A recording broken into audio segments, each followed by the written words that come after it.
നിങ്ങൾക്ക് തപസ് ചെയ്യാൻ യാഗം നടത്താൻ നിങ്ങൾ സാധിക്കുമോ? ഇല്ല. അതല്ല പൂർവികന്മാരെ കാലത്താണ് അല്ലേ? ഇന്നെന്നാണ് സാധിക്കല്. അന്തിവിളക്ക് വെക്കുന്ന കാലത്ത് മനസ്സിലേക്ക് പ്രാർത്ഥന ചെയ്യുക അല്ലേ? ആ പ്രാർത്ഥന ചെയ്താലും പ്രകാരം അന്ന് സജാതിക വിജാതിക സുഹൃതപേരശൂനിയായിരിക്കുന്ന ദേശകാലാവസ്ഥ പരിശക്തിയായി ആദിമന്ത്യാന്തരകരിയായ സർവ്വചരാചരങ്ങളിലും അന്തർബഹിർവ്യാപ്തിയായിരിക്കുന്ന സ്ഥൂലസൂക്ഷ്മ കാരണങ്ങൾക്ക് പാത്രിയൂരിയായിരിക്കുന്ന പരാശക്തി മാതാവാണ് അകത്തോടും പേരുമായിട്ടുണ്ടായത് ഉണ്ടത് അല്ലേ? ഇത് പറ അല്ലേ?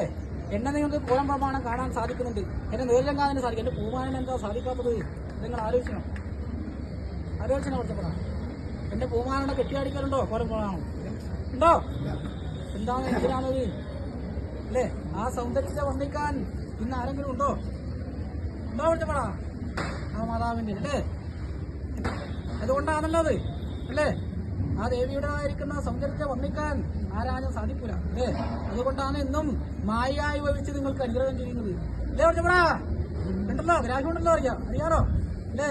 അത് ആന്തരികമായിട്ട് പ്രാപഞ്ചികമായിട്ടും ഉണ്ട് എങ്കിലും അല്ലേ? പ്രാപഞ്ചികമായിട്ട് ഒരു പ്രകാരം അല്ലേ? നിങ്ങളെ കൂടെ ഒരു നേരം പുരണ്ടാലും 3:45 നാഴിക മാതാവുണ്ട് നിങ്ങളുടെ കൂടെ അല്ലേ? നിങ്ങൾക്ക് കാണാൻ സാധിക്കുന്നില്ലെങ്കിലും ഒരു വിശരിയെടുത്താൽ ഗീതാൽ ഏത് പ്രകാരം നിങ്ങൾക്ക് വായുവിൻ്റെതായ അനുഭവം കിട്ടും അല്ലേ?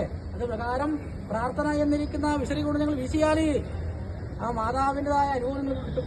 കേട്ടോ അല്ലേ? ഞാനെന്നും നീയെന്നും പാതിയെന്നും പഴുത്തപൊടിയെന്നും അതിൻ്റെതെന്നും നിന്റേതെന്നും ആക്കി തീർക്കാറ് തക്കവണ്ണം ഒരാലയിലെ ഗോപ്പളയെപ്പോലെ എല്ലാവരും കൊമ്പും കുളമ്പെല്ലാം കൊള്ളുന്നുണ്ടെങ്കിലും കണ്ടില്ല കേട്ടില്ല എന്ന് വെച്ച് ഒരുവന്റെ ഉറവൻ ഒരുവൻ തടവി ഏകരാശിയെ കൊണ്ട് പിടിക്കണം അല്ലേ? ഗോക്കള് പറഞ്ഞിട്ടുണ്ടാവും ശീലോ ഒരു നിറയുണ്ടാവൂലോ. അത് പ്രകാരം വേണം നിങ്ങളെല്ലാവരും അല്ലേ? എല്ലാവരും ഒത്തുപിടിച്ചിട്ട് വേണം അല്ലേ? ഒത്തുപിടിച്ചാലേ തിരിയും പോരുള്ളൂ അല്ലേ? അതുണ്ടാവും അല്ലേ? മനുഷ്യാധീനം അല്ലേ ഉണ്മ അല്ലേ? ഉത്സാഹ കാരണം വൃക്ഷം ഫലം ഭാഗ്യാന കാരണം എന്നാണ്.